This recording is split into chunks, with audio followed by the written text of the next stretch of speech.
Welcome back, Doobie Nights fam. This is Donald, your host of Doobie Nights Live, a podcast that talks all things cannabis. On this episode, we talk to Chuck from F.A. Nino's, the world's first and best cannabis-infused hot sauce.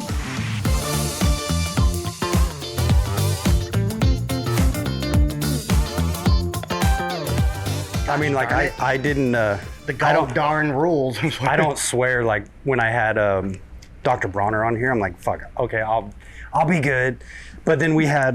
you listen, Doc? You little bitch. It's like, damn. But then we had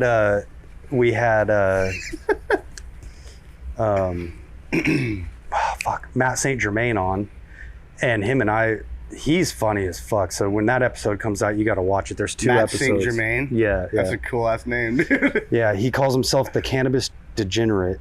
Okay. So he came and we did one here. It was cool.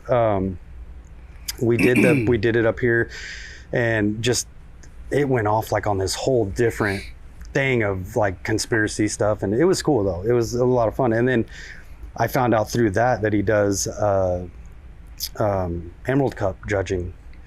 Okay. And so that got me like really interested. I'm like, okay, I want to see how this is done, because no one ever gets to see that. It's like you see the videos and it's like, here's the winners, and like you might see them smoking a little bit or whatever, but like what really goes behind the scenes. Yeah, I'm curious too. Like, do they have to cleanse their palate like every fucking strain? Well, so I didn't realize they do smoke a lot like during the event, but they get the strains, the entries way in advance, and like a few weeks in advance, and they get like pretty good sized jars. He said like a half ounce or an ounce of each one, so they get time to go home and like look at it, smell it, smoke it, and really spend some time, like, because I was like, how do you smoke like this one and then 8 joints later I can't tell the difference. How do you know that now? 7th joint, how do you know how good that one is, you know? Yeah, because I'm already going to be super, by that time I'd be done for. So so what I did was I set up a blind test, and I wrapped 8 jars with just blue painter's tape, brought an ounce, and from our lowest to like the high top, what we would consider top shelf, and had him do a taste test and just walk us through like the whole process of what it took. And it was so cool, like just to see just all the breakdown. It was like going to when you go like wine tasting, and they're like, oh, like this like is sommelier. Like, oh, it's got nice legs and body, and the notes and all that shit, right? Yeah, and he had this guy with him, Smokin' Joe's what they call. I forgot his last name, but that guy had been growing so long, like he could pretty much tell you what strain it was just by the smell, when it, like, about how long it's been since it was harvested. Like, he was pretty accurate on a lot of them. I was blown away. Wow. So we just went through the whole thing, and he would just roll them up every time, like grind it up and roll it up. And by the time we were done, I don't think I've been that high ever. Ever. I was so fucking high. And you don't realize it because you're just having the conversation like this. We're doing our thing. And then he's like, we were done, and I stood up, and it was just like, holy shit. Like, I'm all lightheaded now.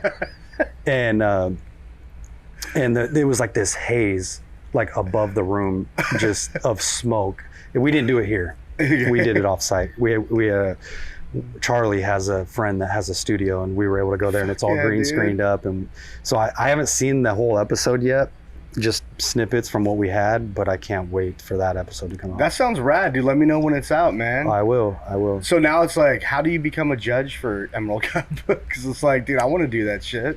Yeah, no, I don't know how he became the judge. He because he was like a black market grower. I mean, like most people, they start in the black market. He's an old school guy, and just got well known in the community. So I don't know if it's just through connections or what that he got into it, but now he's like a cannabis consultant. So he goes out to these farms and he does, like, here's where you're fucking up, and we can make this better, you know, and they pay him pretty good for it apparently.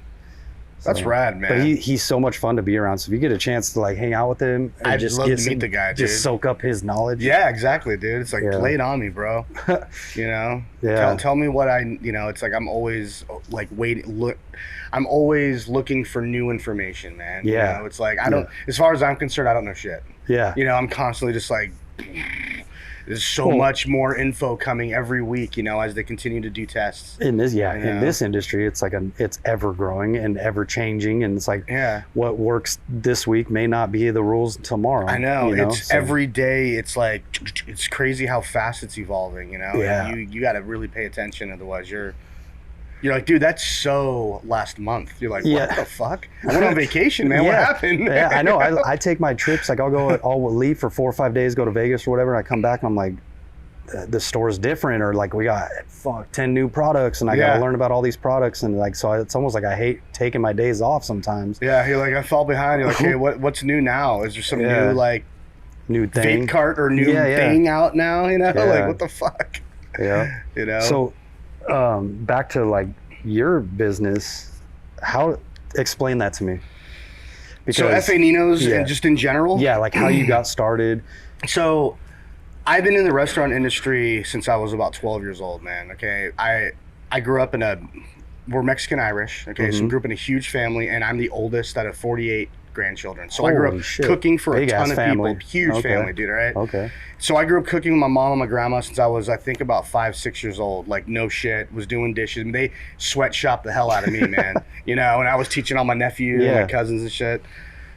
So as a kid, I just did that naturally. I started working for a friend's catering company when I was a kid, and just really stayed in that industry pretty much my whole life, you know.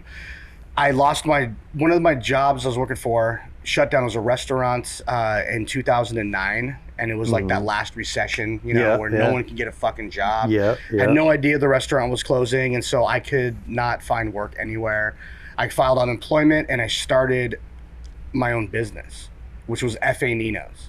And I was like, dude, I need to do something. What am I gonna do? You know, I can't find work. I'm getting like $168 a week. Like, what am I gonna do, Unemployment isn't shit. You know, I had to move back in with my family, dude. You know, I was like, this sucks. I mean, I love them, but I'm just saying, fuck. No, it's not. So I got the F.A. Nino's business license, did all the floor work to get a license, you know, and get my business going. And I started at farmers markets. Okay, I had a handful of SKUs, a couple pepper sauces, a couple barbecue sauces. That was it. And I got picked up by Oliver's Market. And from there, it just started growing. You know, I didn't think I'd be getting into the grocery stores, man. You know, is that me? No. Okay. So little by little, the business just grew into grocery stores more and more and more. Okay. And we launched out our catering business, and that took off, you know. And the entire time, the intention was to create a cannabis version of these items. You know, we're talking 14 years ago. Yeah. So the technology was not there yet. No, you know, it was oil. You would have to add there was no distillate yet. None of that shit existed, man. Yeah, and back then, edibles tasted like edibles. You knew there was fucking weed in it. Yeah, they tasted horrible. Yeah. So I mean, you know. So was it like, was this something you wanted to do and just probably wouldn't have gotten around to because you were working full time, and it's like you have this idea and then it's, how am I going to do it? Because you just, you know, you work 40, 50 hours a week. I know in restaurants it's a lot of hours. Oh yeah, man. It was, there was no room for me to do anything it was paycheck to paycheck, like just restaurant work style, man. I mean, you work your ass off in the restaurant industry. You don't make shit, man. Yeah. You know? You learn a lot of skills, but it's a very underpaid and overworked and underappreciated industry. Yeah, you know, to say the least. I went through culinary school and became a pastry chef, and I loved it. And you know, my kids started talking about like, oh, I want to be a cook too, Dad. And I'm like, unless you really love it, don't do it, because you're not gonna get rich. I mean, you see like Hell's Kitchen and Ramsay and all this shit, but it's like, that's a 1 in a million thing. Yeah. You're not, you know, not everybody gets there. And so if you don't love cooking and serving people, you really have to love to do it, man. You have to have a like natural kind of way about you, dude. You know what I mean? And it can be learned, but eventually most people that do learn it, that don't have their heart in it, they just don't stick. You know what I mean?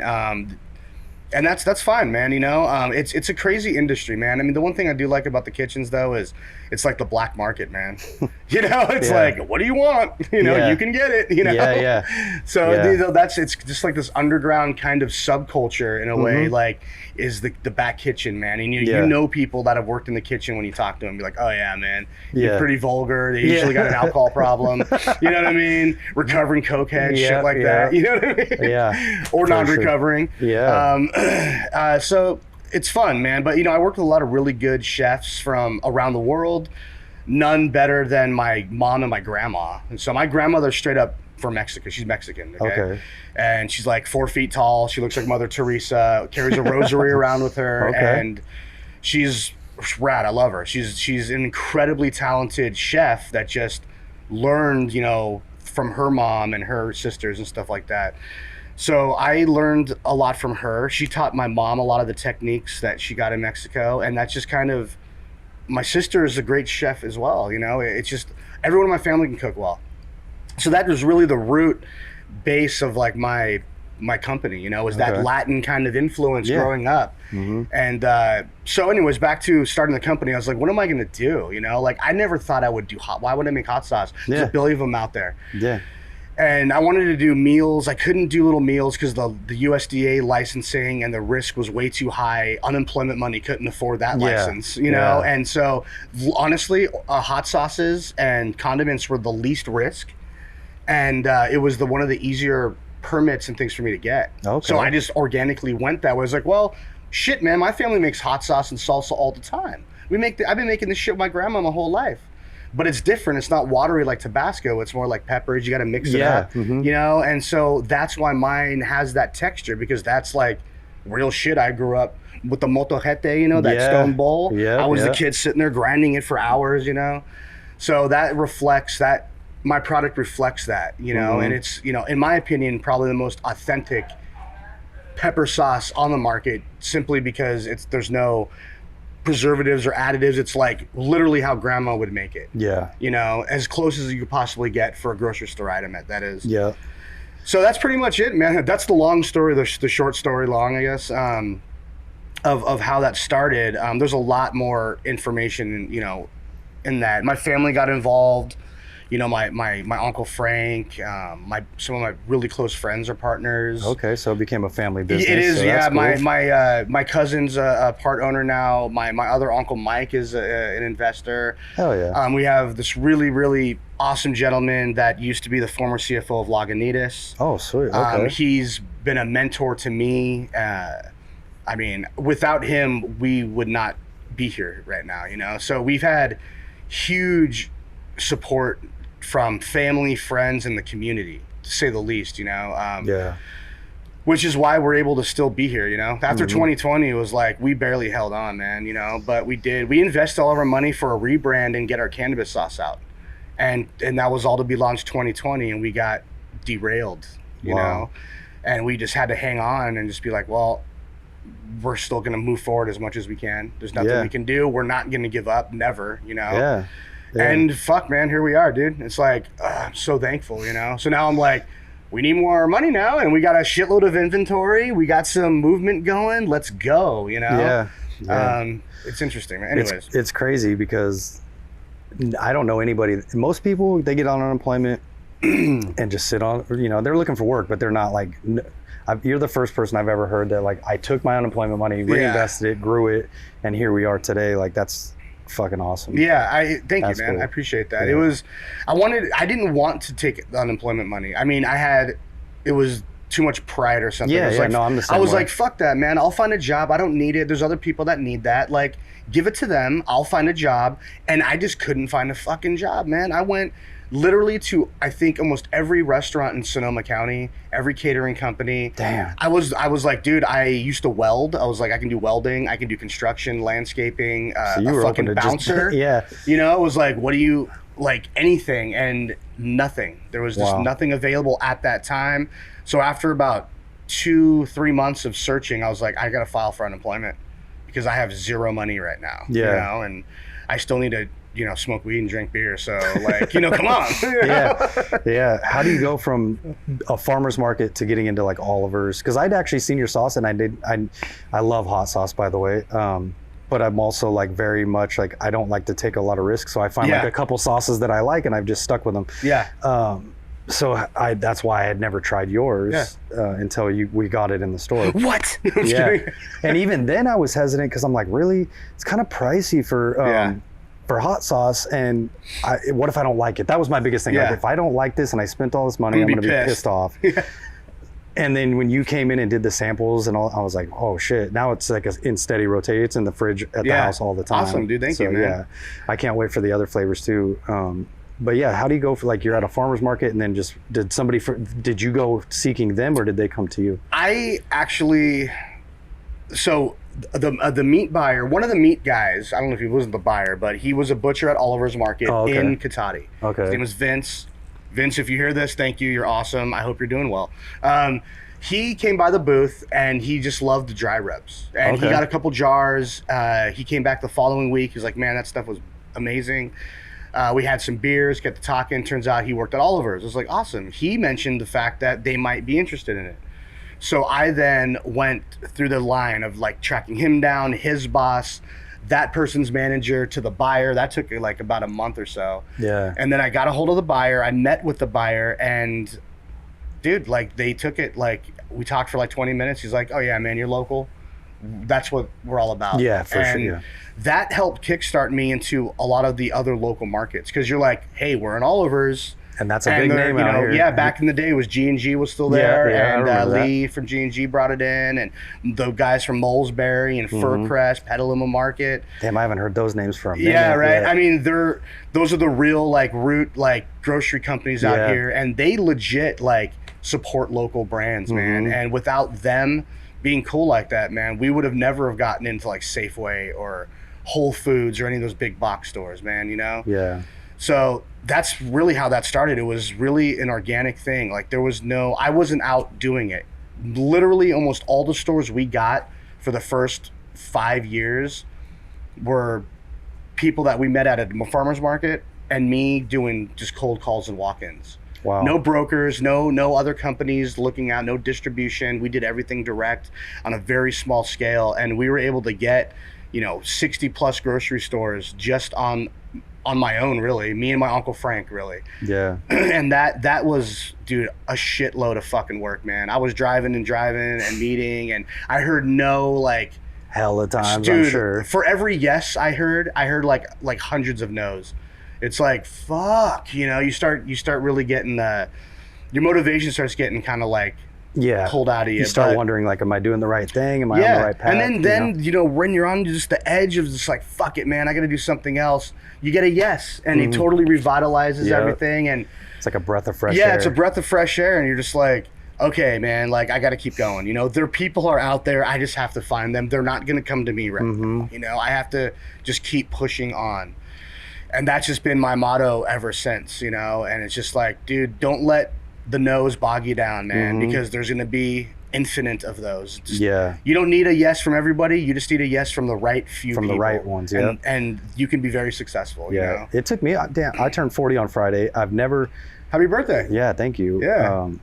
And I can look back and at least 5-6 opportunities that I might have had, and I got a lot of no's, like, initially, and I gave up because I'm like, oh, fuck, maybe it's just not what I'm supposed to be doing, whatever, it's not the right thing, whatever it is.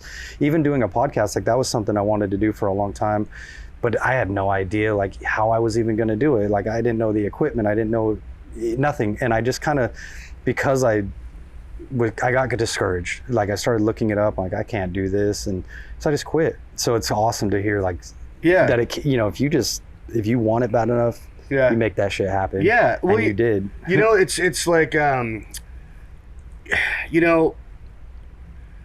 don't want to say, like, my insecurity, I suppose, hearing the words no, like, really pushes that insecurity, right? Yeah. And me and most people I know of are so afraid to fail, or like afraid to, not succeed, that it's easier to just not try. Yeah. And it's like, well, you're never going to fucking know, man. You got to take the risk, man. If it's something that you give a shit about and you're passionate about, generally, if your heart's in it, dude, you'll be successful. You'll at least be doing something you love. And this goes back to, like, the kitchen thing. Yeah. Doing what you love, man, So, I just say, if just, you know, there's a lot of haters out there. There's a lot of people that don't want to support.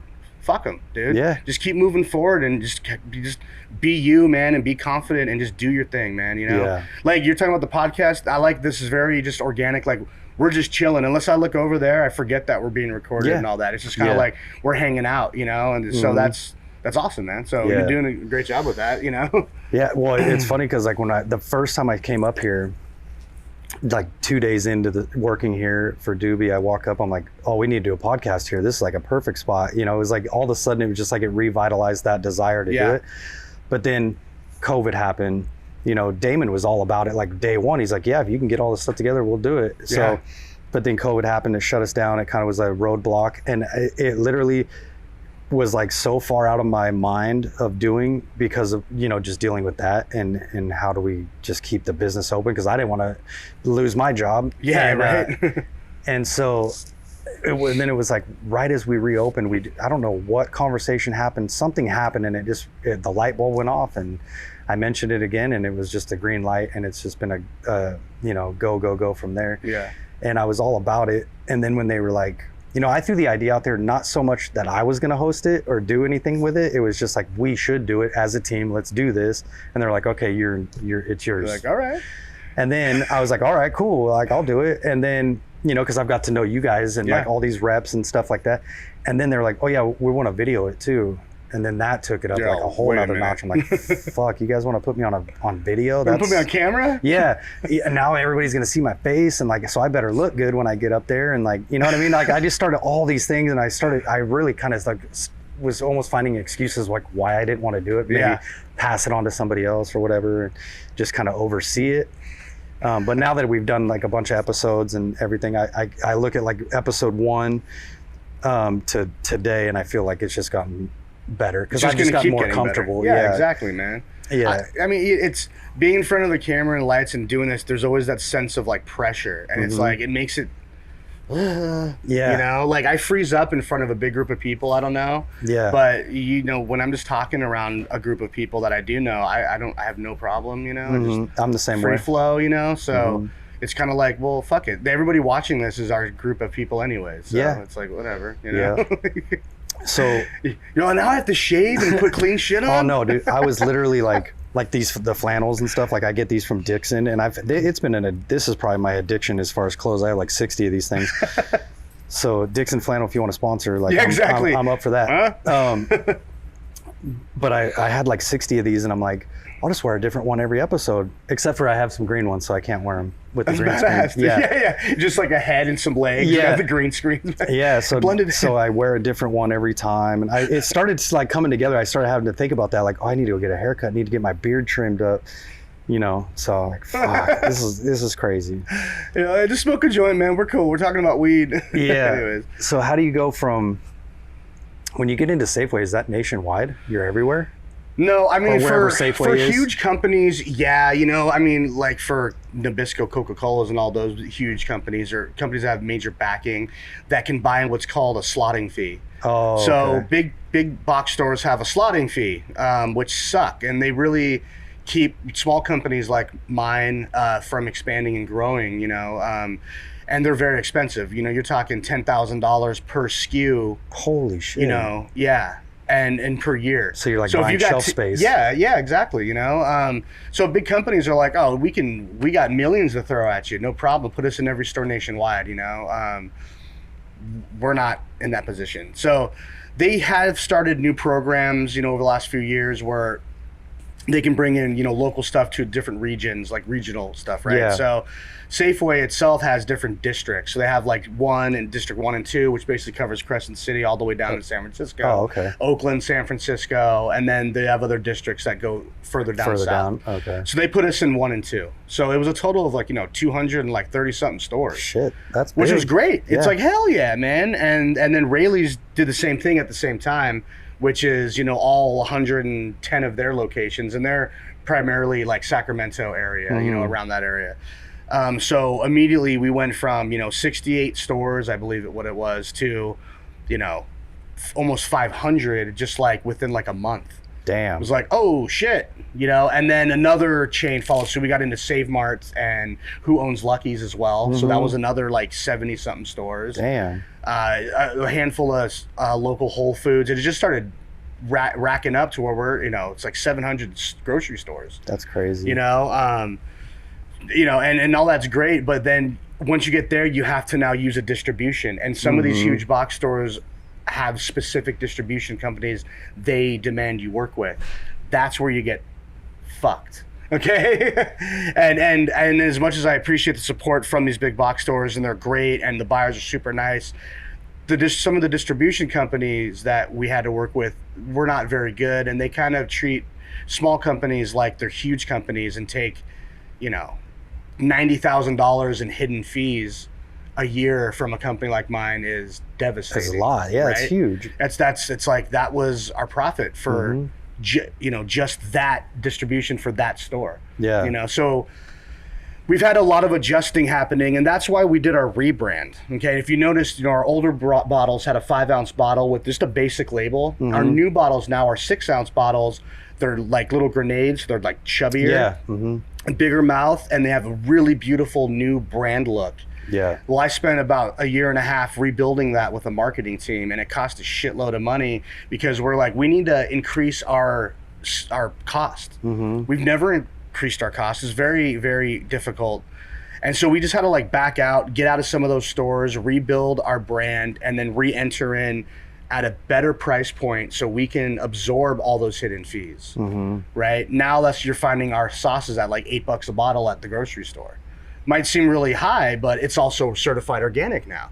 You know, and we got a vegan tag on there. Oh, nice. Okay, I didn't so notice that. we decided to not worry about trying to compete with the $3.99 to $5 bottles because I don't want to degrade my product to suit that, because I don't want to sell a bottle with shit in it. You know, like I'm gonna go with the highest quality product that exists in the category, and price it accordingly. You know, and that's what we're doing now. So a lot of people are pissed about that, but a lot of people understand that we needed to evolve to survive. Yeah. And then 2020 threw all that off. So it was like, well, what the fuck? And $8 a bottle really isn't that bad for the size of the bottle you get. Those ones that are like 99, the cheap ones, they're small. They're like, you know what I mean? Like 2 ounces. Yeah, there's not much to them. Yeah. There's one, I cannot remember the brand. You'd know it, I guaranteed, if you saw it. But they're just like little bottles like this. Cristal? And no, and they have like they have like a blue one, or they have a black one. It's a green one, a really bright like red one. It's a Mexican brand, and I cannot remember it. They're so good. But I go through them so quick because it's like, you know, so it's only a like tiny fucking bottle. Yeah, it's like $2.50, but to equal like what I'd spend more. Yeah, exactly. You know, if you did it per ounce price, it's really relative. It's about the same cost. I mean, a bottle of Tabasco, they have their bottles that look big in the box are actually 5 ounces of fluid. The glass is thick. Yeah, I didn't know the that. neck is almost solid glass. So the bottle looks bigger, and it is, but it's a trick, you know, and they put it in this big box, so it looks like this giant thing, but the product that you're not eating the box, you're not eating the bottle. Yeah. The fucking product that you consume is still only 5 ounces, and it's still $5.60 or so a bottle. Yeah. All right. Well, that's about the same price as our other stuff was going for. So we were competing with that. But you know, they're a massive company. Yeah. You know, they produce 1 million bottles a day, and they're everywhere. And they're everywhere. They've had, you know, generations to build it. Good for them. So I was just like, we can't compete with that. That's what people are used to. We have to innovate a new style of product, have a new take on it, and hope that people like it. You know what I mean? Really. So the whole thing is natural. It's more of like a handcrafted style sauce. You know, I have never seen anything my grandma make look anything like Tabasco. No. That's bullshit. You know what I mean? There's like, where's the food at? Yeah. Where's the peppers? Yeah. I saw you grinding spices and roasting chilies, Grandma. Where's that shit at? You know what I mean? So that's why we make it. And, you know, there's texture. I hate to say it's gritty because that sounds bad, but there's texture. You know, and there's food in it. We put food in our fucking food, man, you know, so as it should be, right? Yeah. And so you got to shake it up. You know, it's shelf stable, so you don't need to refrigerate. It lasts for years, you know, and it's just more versatile, you know, and so the take on it is flavor first, You know, if you want something really, really hot, get a habanero and char it and eat it with your food. That's how we did it in my house. These sauces are meant to add flavor onto your food. And so, you know, that's really it. And then you get the cannabis one where you infuse flavor and weed into your food. Yeah. I love hot sauce, but it definitely has to be like, I don't want spice just for spice. Like it's got to taste good too. So I'll have stuff like where I'll literally be like nose running, I'm sweating a little bit, and I'll keep eating it because it tastes so fucking good. And I'm just like, I don't care, I'll suffer. Yeah, hey, you know, what I mean? Like, when capsaicin releases endorphins into your brain, you know, so it creates that like addictive thing. That's where you get those chili addicts, you know, and those people, and your body gets so used to it that you will acclimate yourself to be able to consume the hottest shit out there and still be able to enjoy it. But, you know, it hurts my stomach if I go too crazy with it, and you know, coming out the other end, that kind of hurts too. You know, you're like, oh my god, you pay for it later twice. Had some ice cream and on the way out. But you know, so it's more about a pleasure with some pain aspect. But you know, we do have some hot stuff. I don't know if you've tried those ones yet, but I'll get you some. You know, yeah, for sure. I'd love to. We just don't use any like extracts, no capsaicin extracts. Okay, we use natural grown peppers and spices. Yeah. So you have a ceiling on how hot it'll get. You know, some of these other companies out there, they're using capsaicin like extract, and it's like just too much, man. You know, I'm good for them and people like it. I don't like it and I don't use it. That's all. Yeah, I tried one recently called, I don't know if you heard of it, it's like Magnum 357 or something like that. It has the little bullet thing. Yep. And I didn't know, and so I just like stuck my finger in there. I got like a good pinky. Holy shit! And it was definitely like they've added capsaicin or something. Because, dude, my mouth was on fire for like an hour. It would not go. My lips, I lick my lips a lot, and so like, holy just fuck, dude. Burning. Did you like do one of these, or you rub your eye a little bit? Like a couple hours like later, you go like this with your, rub your nose, and it's like then it's in your. Oh, was my face burning? Yeah, yeah, and I mean, it tasted good. It did taste good, but it was too much. Hey, as long as there's flavor, I just find that a lot of product, and I don't want to bash any brands, okay, but in my experience, a vast majority of the products in this category focus more on the packaging. And that's great, but the problem with branding that way is that all the product that goes into the bottle that you consume is shit. It's not good, it's not healthy for you, it's cheap, it's not good food, and in my opinion that leads to this whole gluten issue and the celiacs and all these allergens that are happening. It's from generations eating synthetic food that's just got fillers in it. No, that's exactly it. So it's like, let's take that out. Everyone be cool to pay another 30%, and let's put real food back into what we're consuming, and we'll have a better health. It's better for everything, really, and the businesses can make the money they need, So do you work with, where do you source all your ingredients? Is it local? All over the place. Most of it is California. Okay. But we have our ingredients list total is like a couple hundred ingredients. It's crazy, dude, and so black pepper doesn't grow in California. You know what I mean? So it's like we can source it through a local company and cycle our monies through local business, which is a part of buying local. I mean, there's no black pepper growers here. There's not a lot of things. Stuff you just there's no coriander fields that I know of. You know what I mean? So we do source from a lot of local companies, mainly California, some out of state. Cool. But the vast majority, like 80+% of all of our ingredients, all come from California. And a lot of them from like the Northern California area. But we don't have one source. We have multiple sources because not one place has everything we need. And that is, our procurement process is ridiculous.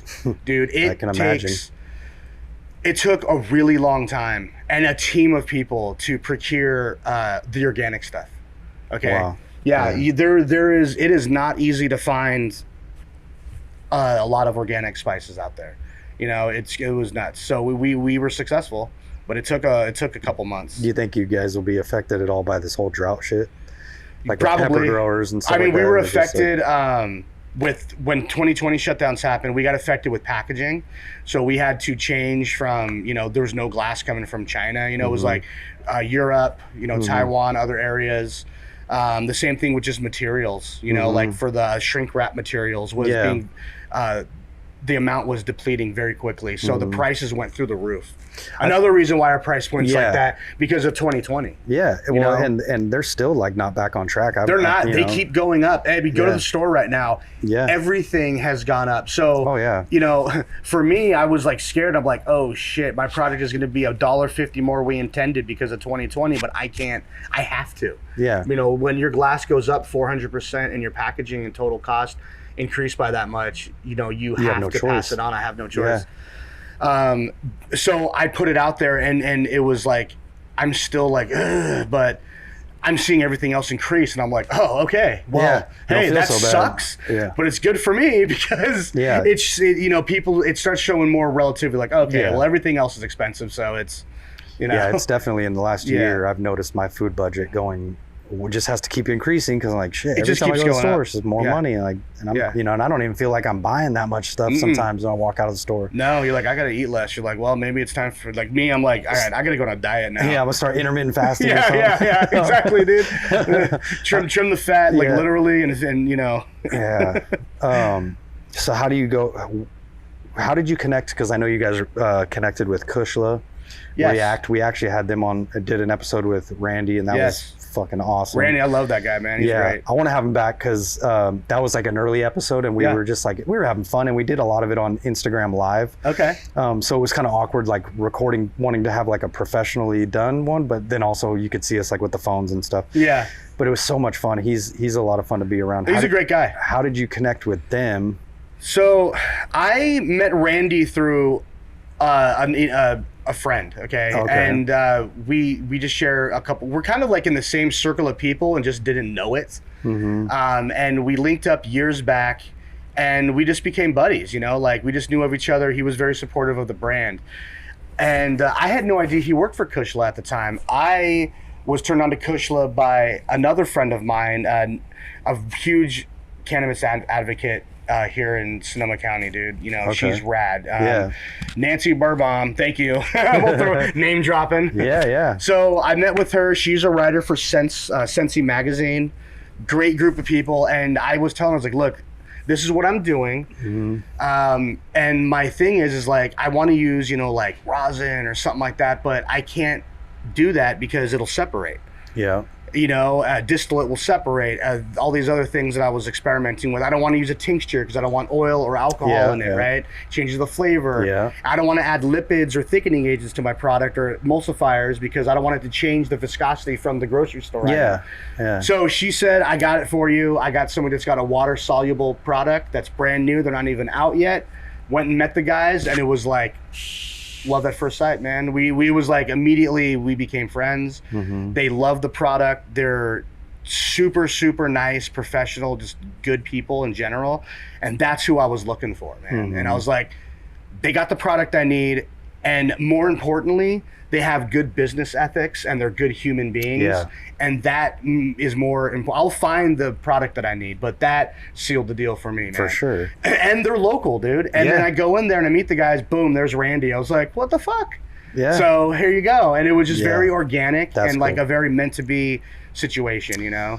I love that. Cause, you know, it's symbiotic, you know? That's how this, like the whole industry, you know, it's crazy. We'll, like you said earlier, we'll be talking about like, oh, we need this. And somebody in our group, just in the 15 employees that we have here, will go, oh, I know somebody that does that. Oh, I know. And so it's like, you could literally just, if you want something, somebody here will know it. Exactly.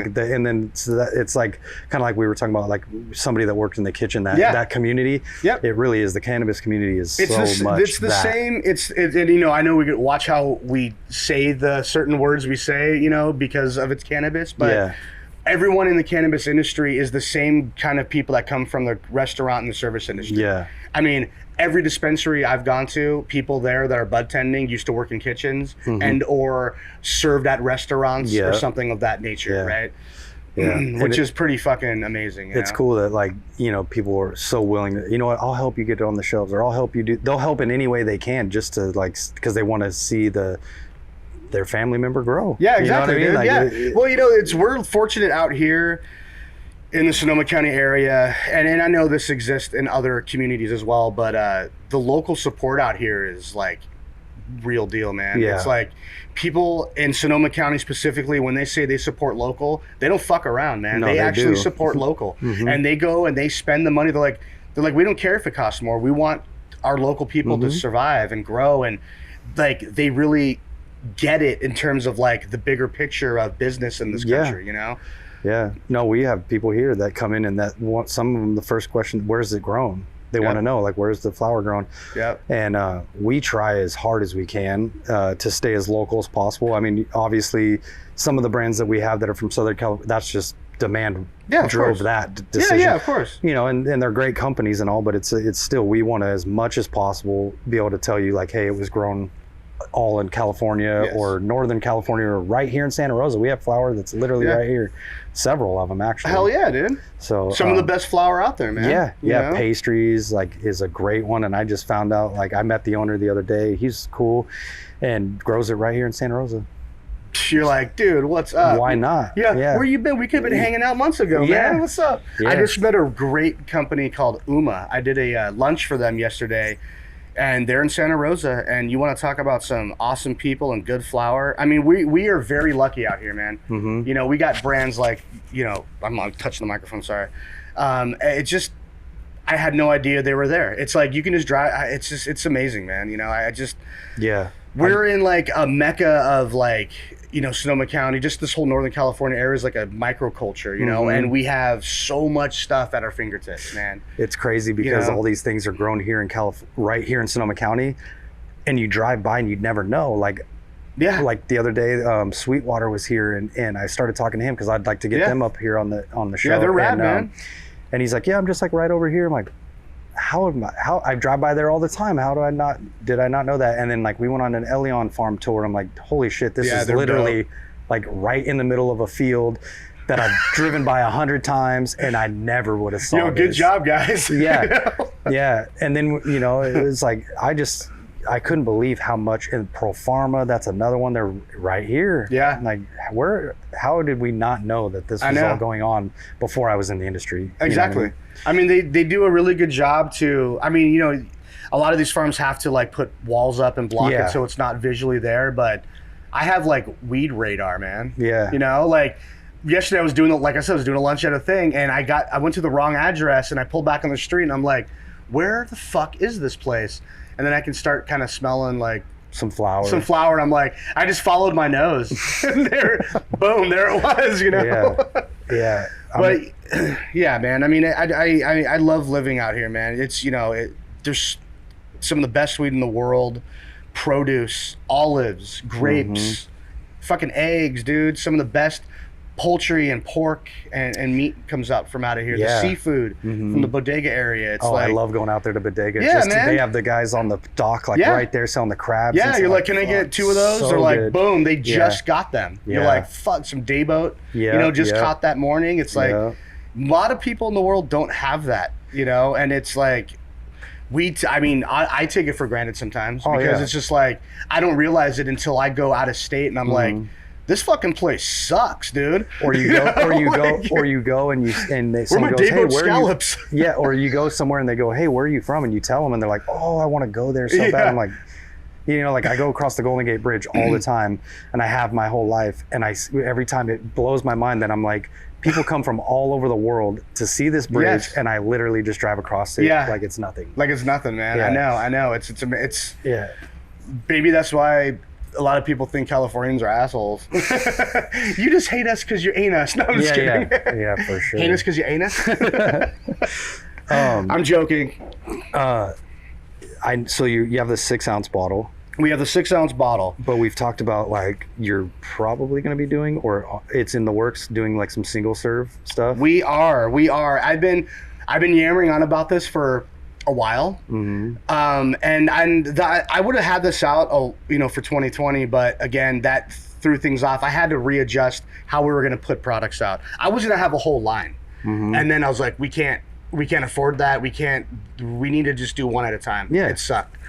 So we are working on single serve packets, and it is going to be a little bit bigger than like a Taco Bell packet, right? Okay. And you just rip the corner off, You know, it's you squeeze it on your food and discard the packet. That's it, man. I love that because that's a lot easier if I know I'm going to go to like the taco truck and I want to just bring those with me. Or just any restaurant in general. But, you know, just to have it and not have to have my girl like with a fucking F.A. Nino's bottle like in her purse. What is that? Like, I mean, I felt bad. Like sometimes I've gone to get breakfast and I went to Starbucks first and I walk into the restaurant and I sit down with a Starbucks cup. Like I feel just like I'm disrespecting their food, like their coffee or something. Like, you know what I mean? So like, that's a lot more discreet. I like that. That's very respectful. I will tell you that me and my girlfriend went to a restaurant and I had the bottle I was putting in my sandwich and I had it on the table and they know us and everything. And the waitress came out. She's like, "What is that?" Like immediately saw us pull this out of the pocket. And it was like, "Oh, it's," and I just showed her. I was like, "Well, you know, this is what it is." She's like, "Oh, that's cool." Didn't care. But immediately I was like, that was kind of a douchebag move. Maybe I should have this in packets. You know? So I feel you, man. I think it's better for traveling.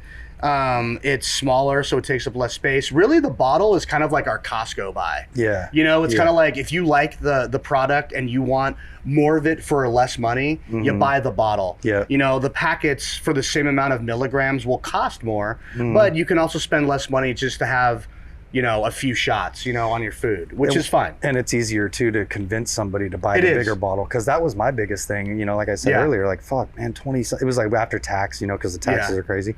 It's $20-something, and I'm just like, I don't know. But then as soon as I taste it, I'm like, yeah, it's worth it. Totally. So like, if you could buy like that single serve, it's 10. What is it gonna be? 10 milligrams? You think? What's the serving? I'm thinking of doing it 5 milligrams, man. That's probably better. Because I'm thinking like, you know, when I go and get a street tacos, you know, I'll eat like 8 of them. Or something like that. 10 of them. You know, I'm gonna eat a shitload of them. So if you put 5 milligrams in each taco, and you eat 10 of this, 50 milligrams. I mean, that's fine for me, but my girlfriend would like not have. It would be way too much. Oh yeah, no, me too. You know? I'd be like comatose. Yeah, most people like that don't consume regularly. Not the heavy hitter folks. The rest of the world, the other 90% of the cannabis consuming world. 5-10 milligrams is more than enough. Okay, they're gonna have a beer with their food. You know, they might take a toke, and the combination is enough.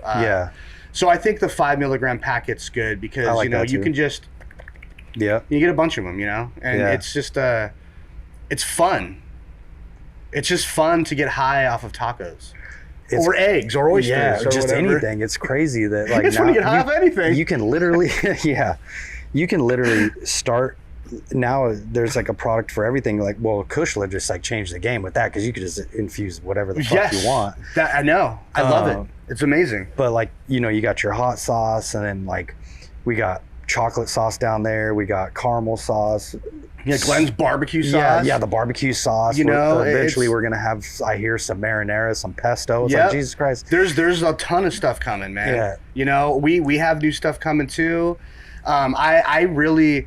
A lot of people are like, "Oh, what about, you know, the competitors?" I'm like, "What competitors, man?" Oh, nobody's doing it like you guys. I'm in the grocery store. Like, there's like 5,000 other brands mushed around mine. In a dispensary, there's like nothing like my product. And frankly, I would like to see other products like mine in a category to highlight that thing. So I encourage other products like that. You know, I don't want to say fuck that, you know, all me. It's like that's not gonna work, man. It's not gonna create a category. You know, so you got me with the pepper sauces, you got Glenn with the barbecue sauces, the chocolate sauces, and some other items. And then I know Potley's come out with like a sriracha sauce and some olive oils. Ooh, that sounds good. And you know, it's good. You know, it's cool, man. I mean, you know, I'm partial to my product, but it's good. I like it. I love Glenn's products too, man. It's like, go get them all. You know, get them all, because that's what people do when they like this type of stuff. And savory edibles have far more application than sweets, unless you're buying like Shuggies, you know, which is like a bag of sugar. Because you can bake that. I made apple pies. I made cookies with it. That's different. Like, I can't cook with gummies. I can cook with chocolates, but then you're burning off the THC. So I like to do that because I'm a chef, so I like to incorporate it into everything I do. Everything I eat generally has weed in it. Yeah. I mean, my girlfriend's gonna be like, "Is there weed in this?" I'm like, "Yeah." All right, this doesn't. Eat this one over here. You got to do like 2 separate dishes every Yeah. time. Yeah, exactly. Yeah. Yeah.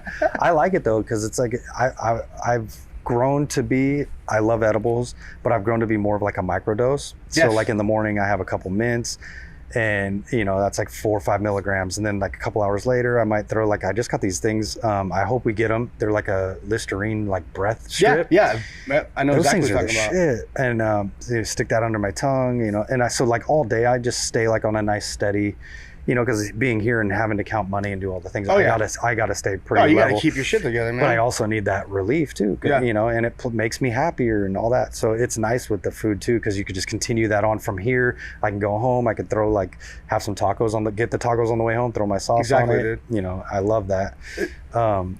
I'm looking forward to some new flavors, just because I had is it mango habanero or something like that from Oliver's. Mango habanero, man. I'm like, dude, we have to get this. That's the next one. That is, so again, I keep talking about it, but it is coming. We are working on it, okay? And that'll be coming out in packets. Okay. That's the next flavor coming. Fuck yeah. Okay, we're just gonna go right to packets with that one, along with some green in the packets, and just try to see how that goes. And then we're gonna have another flavor coming up behind that. So you think those will be like in a little box with like 5 of them in there, or what? Yeah, I think we'll have it so you can buy singles, but then have a pack as well. Yeah. You know, so we're still trying to figure the numbers out.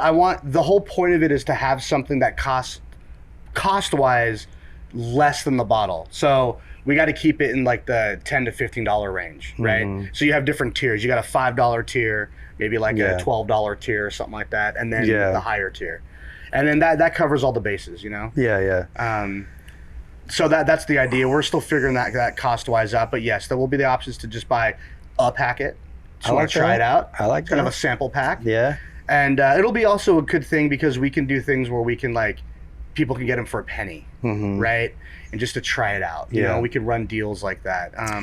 I really think that's going to help push the concept forward faster. Yeah, I do too. You know, because it's going to get people to try it faster, because everyone will spend $5 to try something fun and interesting with cannabis in it. Oh, for sure. Not everybody's going to drop $25 out the door to try something that they're not familiar with. But I get it. But they will when you're here. They will when I'm here. When you're here, I swear to God, I'm like, what? I don't know what the fuck he's saying out there, because I'm usually like packing the orders, but I'm like, man, there's a flyer, I never grab this many in a day. Like we sell them, they sell steady, but like when you're out there, it's like fuck.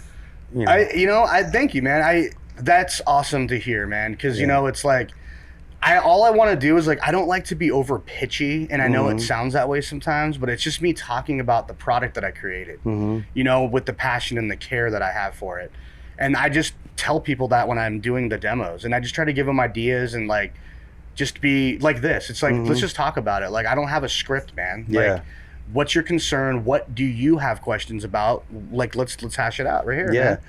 Man. And it's just that interaction gets people, even if they don't want or like hot sauce, or oh, my brother will want that. They just want to support it. Yeah. You know, so that's rad, you know. And then some people just get it because they fucking love it, man. Yeah. They put it on everything, you know. Yeah. I was just gonna say, when people get it, they get it. Yeah. You know. Yeah. I was just gonna say 7. You're gonna be here on the 3rd, but on the 10th we have 710, and we're gonna have Galvins out there. Oh yeah, dude, they're rad. And man. I was thinking damn, you should come back and do a demo that day too, or something, just to be out there with the sauce, because their tacos are fucking amazing. They're banging, dude. The burrito tacos. Oh man, dude. I was just scrolling through the Instagram page last night, looking at food. I'm like, what am I gonna get from this guy tomorrow? I get the shrimp ones. The shrimp burrito? Loves the shrimp. No, the shrimp birria tacos. Oh man, so good. I haven't had those ones yet. Every once in a while, I'll get a text. My girl, she's like, "Hey, Galvin's is over here. You want to go get that for dinner?" I'm like, "Fuck yeah!" Never a no on that one. It's super nice guy, and very humble. Same, you know, he put a post out the other day, and it was just really awesome of how he was just thankful to the community for the support, you know, and it was very genuine. I was like, that connected with me big time. I was like, I totally understand what he's saying about that and his thankfulness for it. And I was like, that's awesome. And it immediately made me want to go get lunch. I was like today I'm going to go find him and get food, you know, if he's open. So I believe they're on They've been at Highway was 116 and Stony Point, right? Yeah. Mm-hmm. 116 and Stony Point on the corner. Go get some. No, it's cool because free tacos. And then for me. No, I'm just kidding. He had a hell of a time here too. Like every time I go there, he's, when you guys gonna have me back? You know. So yeah, I would love to, man. I would love to. I do have some other events, but I can get somebody. I can stick somebody over here. I can at least, you know, if they're down, drop some sauce off, dude, and just be like, hey. Give people a bottle of fucking regular sauce when they buy whatever, man. You know, we'll get it. We'll get some sauce next time we do for sure. And we're now that we're open, we're gonna have an event. The 7.3 and 7.10 is like just the kickoff point for like almost like I want to say I feel like it's like a re-grand opening almost, just because it's nice to be able to be out there without a mask and like do all these things and that was like the original vision for us, is to have these events like be a regular thing. And I feel like Doobie should be the spot. Like when I get online around here and I'm like, oh, what's going on at Hot Monk? I want to see like, what are they doing? You know, I want to be that here. Yeah. You know, people are like, what's Doobie doing this weekend? They're always doing shit. So that's going to be like our kickoff point for that. So it's not, I love having like the local guys like yourself. Hell yeah, dude. Be able to come out here and just like push the products and let people try it, and putting a face to the name too, because I think that goes a long way. Like you said, like with Sonoma County residents being all about shopping local, when they can like see the owner is here, the guy that started this shit is here, that goes a long ways too. You know, I mean, it's the other thing too is that, you know, being here, when people walk into the dispensary, you know, especially with 2020, it was like, get in, get out. Mm-hmm. Okay. There's not really any window shopping time. Okay. No. So you don't have the opportunity to look at, you guys have a lot of inventory down there. There's a lot of options. The selection's amazing. Yeah. So I'll stand there and I'll start from one side and I'll slowly move my way all around. I want to see everything. That's how I am. And I'll be like, give me one of those, one of these, something like that. Always look for new shit. Yeah. Not everybody's doing that. Not everybody. A lot of people just want to come in and give me the pre-roll on my bag of gummies. I'm out. They know what they want and they're out. They're not really scrolling the area for new shit. Mm-hmm. So that opportunity, we lost this last year, and that was, you guys opened 2 months before that. Yeah. So it is a grand opening. Now it's like, now we're open. Yeah. You know, now we can put my face to the thing. Now people will have more time to look at the selection and to peruse all that stuff. And I think that we'll start seeing I hate to say the word uptick because they keep saying that in every fucking article I see, but we'll see an uptick in growth in general, you know, and I think it's a good thing, man. It's funny too, because like I was reading an article and actually I wasn't reading the article, my girl was reading it, and she goes, oh my God, Costco's having samples back. I'm like, fuck, we need to go to Costco this weekend. Like, I want to go to Costco. And just because like, just to feel like normal again, like we went to the movies this last weekend, and it was like crazy. Like I was like, holy shit, it's been almost 2 years now, because it'd been a while before 2020. And then it's like, you don't realize how much you missed it until you're sitting in that theater again. Like, fuck. The sticky floor. Yeah. Oh man, I missed smelling that. The popcorn and just like everything. But you know, that was my thing when I saw the Costco samples thing. I was going, okay, well now maybe we can do that now, like before, where you could sample out like some chips with your salsa, and then like you know, the Lagunitas back down there, we have a keg, now we have to replace it because it sat there for a year. You know what I mean? It was like all these things are gonna, like, people are gonna start being able to try the products again, and that's how you get them to try new things, because we're very much creatures of habit. I do the same thing. I have like 2 drinks that I vary at Starbucks, and I don't fuck around and order anything else. And every time I do, I'm pissed off when I do it. I know. So, you know, it's like being able to get these people in here, tasting it and putting hands on it, and like, you know, I think that's just gonna take things to a whole nother level.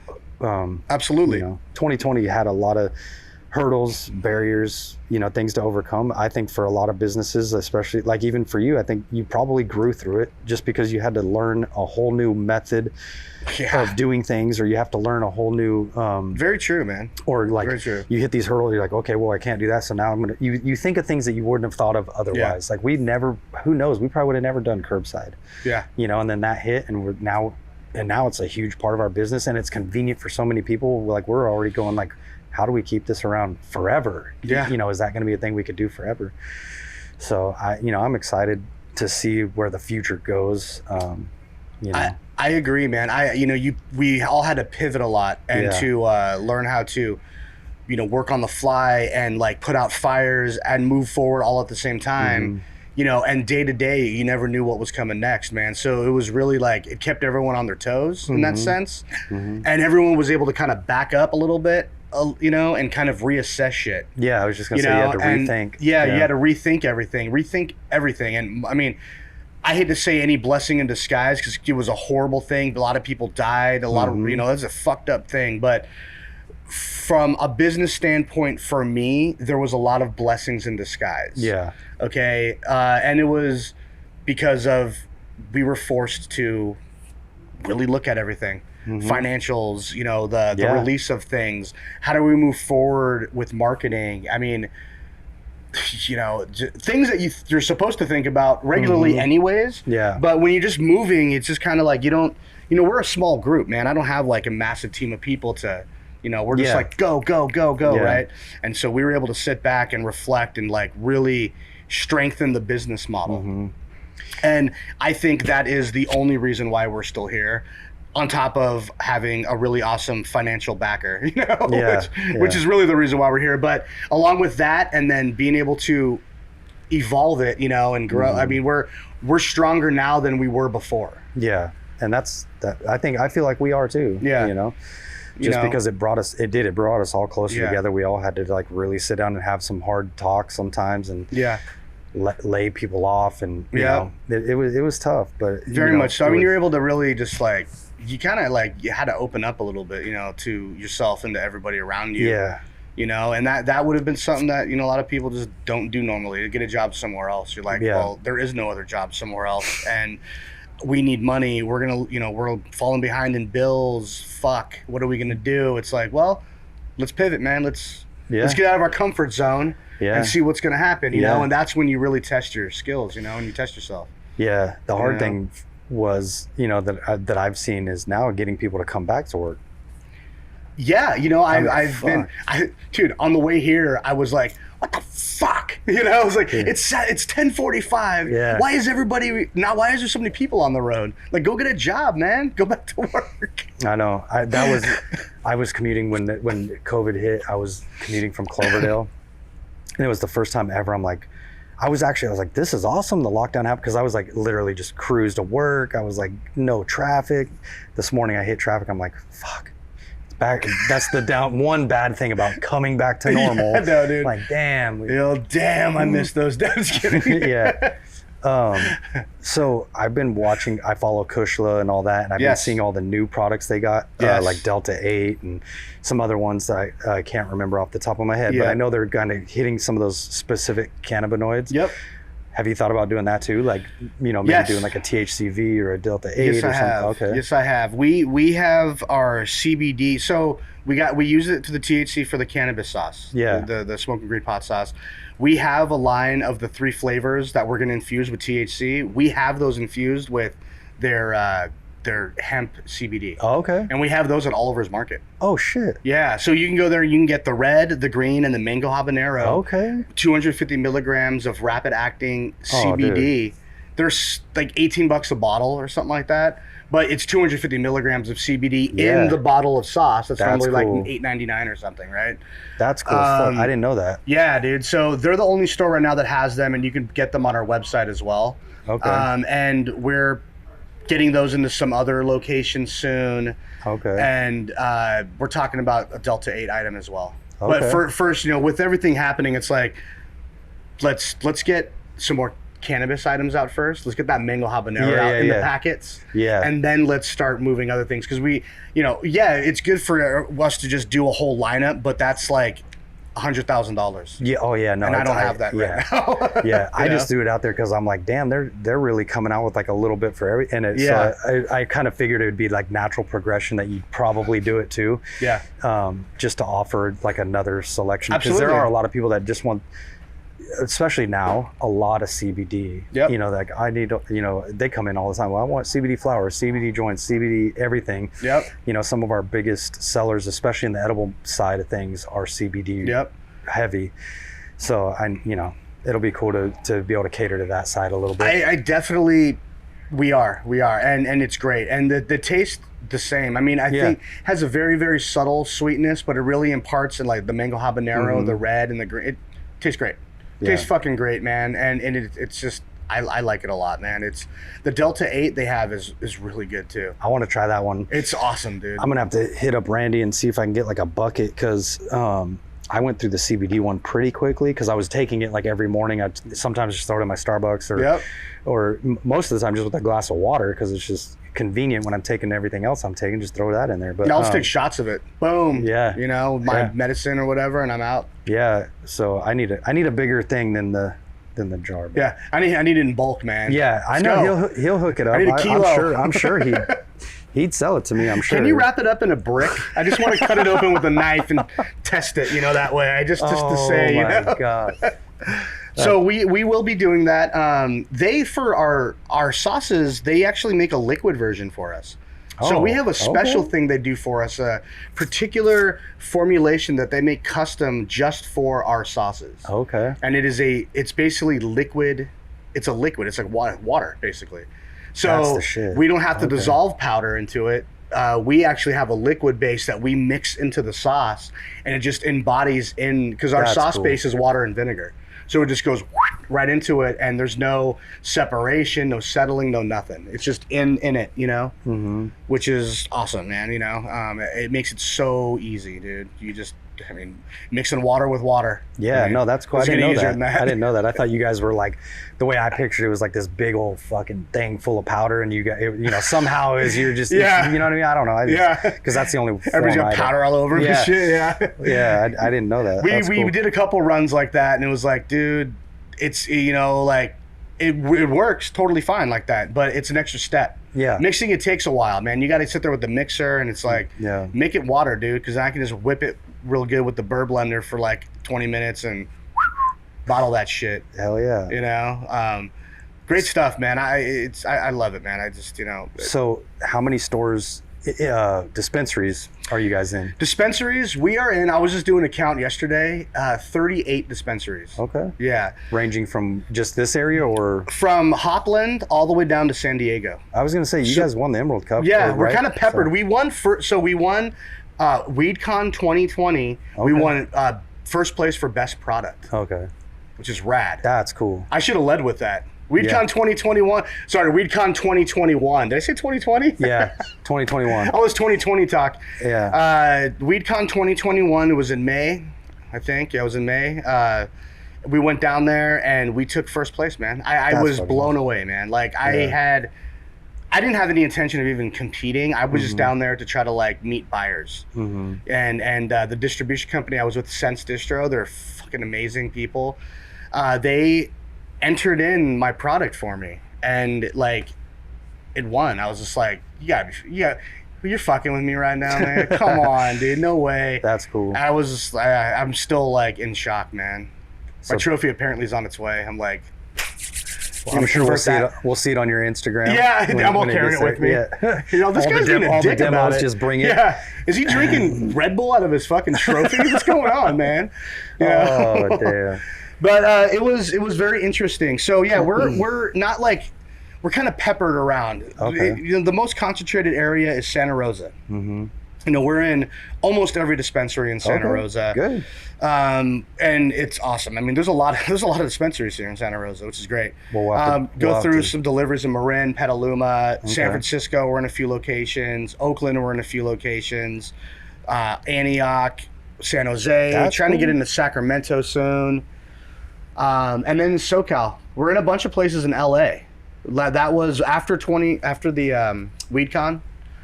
It was like we got like 7 or 8 new dispensaries like within like 2 I was gonna weeks. say, I'm sure you saw some growth with that. Yeah, just because that means a lot when people see that. People that were on the fence there, like before they announced me as the winner, like reached out like that day or that week saying, yeah, we want to take X amount of cases. I was like, cool. Yes. They should have announced the winner first. Yeah. I would have gotten every dispensary buyer to say yes. Yeah, for sure. So that was very fun and something different. I'm not into the competitive aspect of either of the business, whether it's cannabis or grocery, because it just brings out this kind of like, I don't know, man. I always equate it to like sports. People like stabbing each other because they like the Giants or that. It's like, who gives a shit, man? Like, it's just a fucking game. Let's all enjoy it together, right? Exactly. So like, my aspect in the food is like, I don't want to be in that competitive environment. To me, it makes it not fun. I just want to have fun. It's a piece of art, you know, like, let's just all enjoy it together. Yeah. But I got to be honest, winning first place is pretty rad. You know, I was like, oh, okay. Sure. Yeah. So it was a new experience for me. So maybe you'll get that that mango habanero before the next one, and you can win 2 years in a row. That would be awesome, dude. That'd be awesome, right? You know, you never know. The mango habanero. And speaking of competitions, another competition was years back, and we didn't initially want to compete. They asked us on site at the Wine Country Big Q event. And so we jumped in and did a wing competition at a Kansas City sanctioned barbecue competition. Oh, cool. And we won second place. Oh, shit. I was like, what the fuck? And these are like people that like come from all over the country with like $500,000 smoke rigs and trailers. And like, we're there with this little tiny like smoker kettle in our tent, like not even really like intending to compete. Yeah. And we still won second place. Crazy. I was like, yeah. That's awesome. So that was fun, you know? Yeah. Again, it was like, we had no intention. I was like, I don't want to compete, man. Yeah. So the 2 times we did, we've actually won, you know, which is cool. Yeah, you know, maybe it's a sign. Maybe you got. It's a sign. I can become a total dick about it. You know, making belts and shit. Yeah. And, you know, what got to his head, man. So if people are hearing this and they're not following you on Instagram, what do they find you? Smokin Green _ Pot Sauce is one of our Instagram accounts. And Godfather of Sauce, or F.A. Nino's Godfather of Sauce is another Instagram account. Okay. If you follow one or the other, generally it'll pop up in the feed and you'll see it. You know, the F.A. Nino's is like this, or like this actually logo. Yeah. And then the cannabis one is just like a picture of the bottle. Yeah. Right? It's pretty simple. You'll see a lot of pictures of just food and, you know, videos me doing of you stupid drinking shit. The sauce. Yeah, me chugging bottles of sauce. That the cannonball. Funny. Yeah. The cannonball. I haven't done one in a while. I was like, it's getting a little redundant, but I don't know how the hell you do that, because I'm like, I cough a lot, so. The intention was to get other people to do it. Yeah. I have one other person, Leanne, the dab lady. Oh, okay. The Sonoma dab lady. Yeah, yeah. She did one. Okay. And she like totally like crushed mine. I was like, touche, dude. Fucking touche. All right, well, then we'll put the challenge out there Game now. on. I was like, I don't know if I want to challenge her, because she will like fucking outsmoke like fucking, you know, but all right. But you know, well, game on, Leanne. Yeah. Well, so now that's the challenge. So when people get on there and follow you on Instagram after hearing this, you know, let's see them. So what the cannonball is, it's a little tip of the hat to Caddyshack. Okay, so in the movie Caddyshack, right? Bill Murray's the groundskeeper. He splices the grass with a strain of weed, so when he clips it, he can smoke it and get high. So he's rolling a giant joint, and the whole thing is that you take a hit, hold it in, and you chug a shitload. In the movie, he did like Gallo wine, like that jug shitty wine. Yeah. And then you exhale.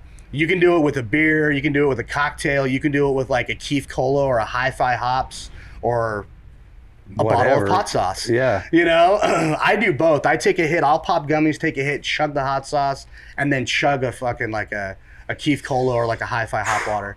You know? And it's like, you know, a quick 150 plus milligrams to the head. And then you're smoking the joint. So on top of it, in about 10 minutes, not even 10 minutes, like 5 minutes, dude, you're feeling really good. Like I turned the video off and like I'm fucking fucked up. You know, like, we need to do like a little you do it and then 10 minutes later. Yeah, 20 minutes later. Yeah, you know, and I'm all like fucking floored. You know, you know, a progression. Shit. You know. Yeah. Oh man. Well, but yeah, man, it's good fun. That's cool.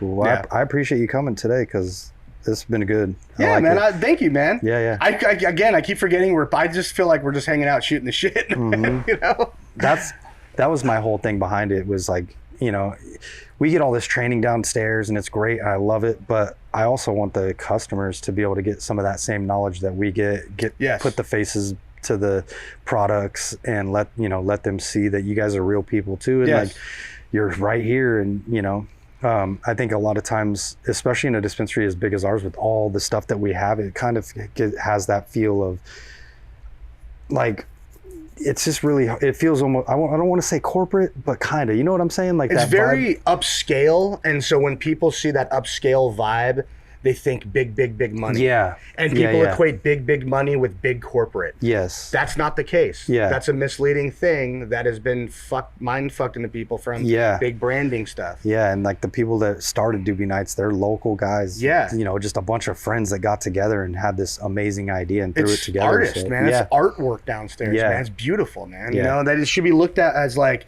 an amazing like art installment. You know? Yeah. It's really cool because I've been here for a year and a half now, and so to me, as I see it every day, it's still cool. Don't get me wrong, I'm blown away every time I see it. But like the Golden Gate Bridge, you know, you take it for granted. Yeah. But then I went down to Vegas and I saw Area 15, and Cary Thompson, who did a lot of our artwork down there, he has an installation there too. And it was cool because I'm like, you know what, we had this first. Yeah. You know, we were here, and now, and you could tell, like, if you've been to Doobie Nights and then you walk into Area 15, you know immediately when you walked into that room, that was the same guy. Artist. Same. It's crazy. That's cool though, man. That's a great aspect really cool. Too, you know? Yeah. Support a cool artist. And I mean, visually, man, the dispensary downstairs, like, is top, dude. Like, that shit is badass, man. I mean, it's just like, it's a trip, dude. You know, you're like, wow, man. I walked in the first time, I was like, this is awesome, dude. Like, and only going to get better because we Tico, who does all the projection mapping themes and stuff down there, he's got a lot that most people don't get to see because they're not finished, but we get to throw them up sometimes when people aren't in here, and it's just going to go even better. It's so cool, man. Bigger, higher level, and like how intricate he can get with down there, like on the shelving, and what he can make the lights do. I was doing a demo, and he was here testing and putting things up with syncing it to music and things. So the images are like moving with beats and tones. It was like, well, we want to do that for like for 420, because we do like our 420 happy hour now, and we want to start doing that on those Fridays when we got DJs here to be able to have some themes that can like rock out to their music, or if they have more interest in doing it, where they could like team up with us and kind of help develop their own theme, so that when like Randy, he DJs down there all the time, like he could do like they should do like a Kushla, some like related theme down there, so when he comes up, it just the little logo, man, the dope that logo right there. You know, and all the little circles up in there just and we could do the color scheme like to match their products and stuff. So that'd be great. That we're getting ready to roll that out too. Gotta get some F.A. Nino's bottles like pulsing around. That'd be cool. Well, I think we should do it where it looks like buds. Where it looks like hands are pouring it down the walls. Oh yeah, dude. You know, that would be. All right, man. Here we go. Oh yeah. Well, we'll put it together. I'll talk to Tico. He's coming soon, so I want to see what is actually possible, because I know it's unlimited, but like how hard it would be to put that together, because we definitely want to do that with a lot of our brands. So when you do a demo, you have your own theme. I mean, it's amazing, dude. It's just like it's in the background, and it's really visually cool, but it's aggressive with not being aggressive. Yeah. You know what I'm saying? Yeah. People walk in just like enchanted by it, and they're just like, I'm gonna get a bottle of hot sauce. Well, and if you do it, if you do it right, it's not like right in your face. They're not like, just buy this. You know, it's like, I'm gonna buy that. Yeah. You know? It just helps. You know, they're grooving. You know, and it's just like, that's it. Yeah, get them like in that Doobie vibe. Nights did it again. Damn it. So we're in almost July. We'll say July. Yeah. Because probably by the time we get this on, it'll be July. Yep. So I want to have you back like 2022, like early though.